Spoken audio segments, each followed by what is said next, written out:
හර්ෂි කොහොමද ඉතින් ජීවිතේ? මං හොඳින් ආවට කොහමද? මං හොඳින් ඉන්නවා. ඒ නිසානේ ඔයගොල්ලෝ බලන්න ආවේ. කියන්නකො මෙහෙට ඇවිල්ලා කොච්චර කාලයක් වෙනවද? ගෙවල් කොහෙද විස්තර ටිකක්? මං ගාල්ලේ මම මෙහෙට ඇවිල්ලා මාස 10ක් වෙනවා. වැඩ කරගෙන ඉන්නවා ඉතින්. ගාල්ලේ කෙල්ල මෙහි කොහෙද? ගාල්ලේ ජොබ් එකක් කරා. හේ ෆැක්ටරි එක වැහුණා. ඊට පස්සේ ඉතින් මෙහෙ ඉන්න තීරණය කරා. මෙහෙ වැඩ ටික කරගෙන ඉන්නවා. වැඩ ටික කරගෙන ඉන්නවා. දැන් කොල්ලෙක් එහෙම ඉන්නවද මේ ලස්සන රෝස මලට? ඉන්නවා. කවුද ඒ කොල්ලා? බුද්ධික. කොහොමද ආව හම්බෙන්නේ? එයා පිළියන්දලදී. මගේ යාළුවෙක්ගේ යාළුවෙක්. ඉතින් ඒ මාර්ගෙන් එයාට හම්බුණා. දැන් ආදරය ගැන කොහොමද දැනෙන්නේ ඔයාට? ආදරේ සුන්දරයි. වේදනාව දැනුත් තියෙනවා නැත්තේ නෑ. වේදනාව දැනෙන තැනුත් තියෙනවා. හරිද? මොන වගේ තැන්වලද වේදනාව දැනෙන්නේ? බයින්දි තමයි ඉතින්. මොන වගේ දේවල් වලටද ඔයාට බනින්නේ? වරිනවා ඉතින් කොහේ හරි යන්න හදුවාම බයිනවා. කොහෙවත් යන්න දෙන්නේ නෑ. ඒවට තමයි. පොඩ්ඩක් නීති රීති තියෙනවා. දැන් ටැටූ කරලා තියෙනවා. පොඩ්ඩක් පෙන්නන්නකො මෙහෙම කරලා අපේ ආදරණීය ප්‍රේක්ෂකයින්ට. සමනලෙක්ද? ඔව්. ඇයි මෙතන සමනලෙක් ගහන්න හිතුනේ? එතන බයිකින් වැටිලා තුවාලයක් කළා දෙන එක කවර් වෙන්න ඉතින් ගැහුවා. හරි දැන් පිටත් තියෙනවා. පිටත් තුවාල තියෙනවද? නෑ. හරි. ටැටූ කියන්නේ කලාවක්. ටැටූ වලට දැන් ගොඩක් තරුණ තරුණියෝ කැමති. කියන්නකෝ ගෙදර කවුද ඉන්නේ ඔයාට? අම්මා ඉන්නවා, අක්කා ඉන්නවා. තාත්තා නැති වෙලා පොඩි කාලේ. තාත්තා නැති වෙද්දි ඔයාට වයස කීයද? අවුරුද්දයි. තාත්තා ගැන මතකයක් නැතුව ඇති අවුරුදු 1ක චූටි පැටියෙක්ට. තාත්තගේ නැතුවීම, තාත්තා අහිමිවීම දුවෙක් විදිහට ඔයාට කොහොමද දැනෙන්නේ? අත්‍තරම ගොඩක් දුකයි. කවදාවත් තාත්තෙක්ගේ ආදරයක් දැනලා නැහැ. මතක වෙන අර ගොඩක් තියෙනවා. ආසයි ඒ ආදරේ විඳින්න, ලබන්න ආසයි. හිත දන්නව කවදාවත් ඒ ආදරේ කාගෙන්වත් ලැබෙන්නේ නැහැ කියලා. තාත්තා මොන වගේ මිනිස්සෙක්ද? ඔය අම්මගෙන් ඇහුවද, අක්කගෙන් ඇහුවද තාත්තා මොන වගේ කෙනෙක්ද කියලා? කවදාවත් අහලා නැහැ. කවදාවත් අහලා නැහැ. ඉතින් යාළට දුක හිතෙනවනේ. එහෙම ආවම ඒ ගැන විස්තර මොකුත් අහන්නේ නැහැ නිසා. හැබැයි හිතේ තාත්තා ගැන තියෙන ආදරය, තාත්තා නැති වුන නිසා තියෙන දුක හැමදේම පිරීලා තියෙනවා. මම ප්‍රාර්ථනා කරනවා ඔයාට ආයෙත් කිසිම දවසක ඒ වගේ දුකක් කිසිදු ආත්මික ලැබෙන්න එපා කියලා. මොකද අම්මා කෙනෙක්ගේ තාත්තා කෙනෙක්ගේ ආදරය දරුවෙක්ට ගොඩක් වටින නිසා. අම්මගේ ආදරය ගැන මොනවද කියන්න තියෙන්නේ?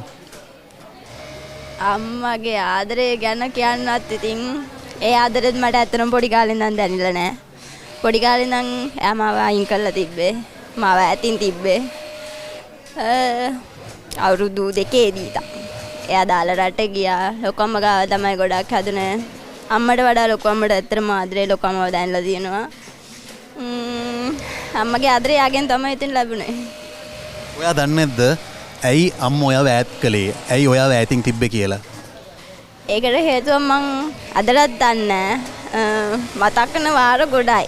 ඇත්තටම තනියෙන් ඉන්නේ මෙහෙ තනියෙන් ඉන්නේ බෝඩි කරගෙන මතක් වෙලා හඬන වාර අනන්තයි. ඒත් ඉතින් කරන්න දෙයක් නැහැ. එයාට මාව එපා නිසා එයා මාව අයින් කරා. ඉන්නවා ඉතින්. ගමේ යන්නෙම නැද්ද? ගෙදර යන්නෙම නැද්ද? යනවා. අවුරුද්දට එකපාරක් දෙපාරක් අවශ්‍ය වුණොත් විතරක්. යද්දි මොනවද අම්මට අරන් යන්නේ? ගෙදරට ඉතින් ඕන කරන ඒවා ගෙනියනවා. අක්කා? එයා කතා කරන්නෙත් නැහැ.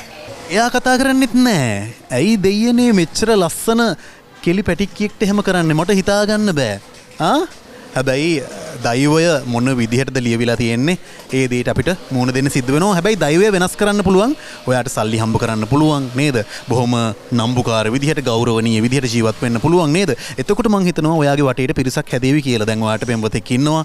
කවදා හරි මැරි කලාට පස්සේ එතන ඒ ගෙදර අම්මා කෙනෙක් තාත්තා කෙනෙක් ඉන්නවා. ඔයාට ඒ ආදරය ලැබේවි නේද? නැන්දමයි මාමණ්ඩි හම්බෙලා තියනවද? ඔව් හම්බෙලා තියෙනවා. ඒගොල්ලෝ අම්මා කෙනෙකුයි තාත්තා කෙනෙකුයි වෙයිනේ. අනිවාර්යෙන් වෙයි.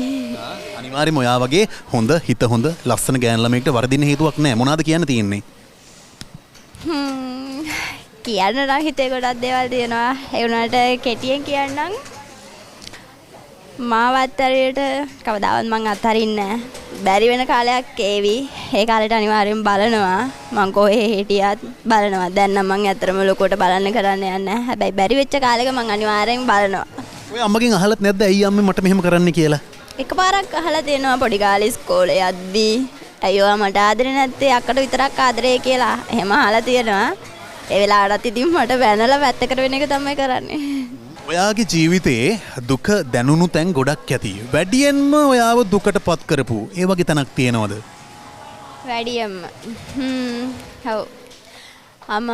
පුංචි කාලේ මාව ළමා නිවාසයකට දාන්න ගිහිල්ලා තියෙනවා. ඒක දැනගත්තට පස්සේ එයා ගැන තවත් හිතේ ඉතින් දුකක් ඇති වුණා.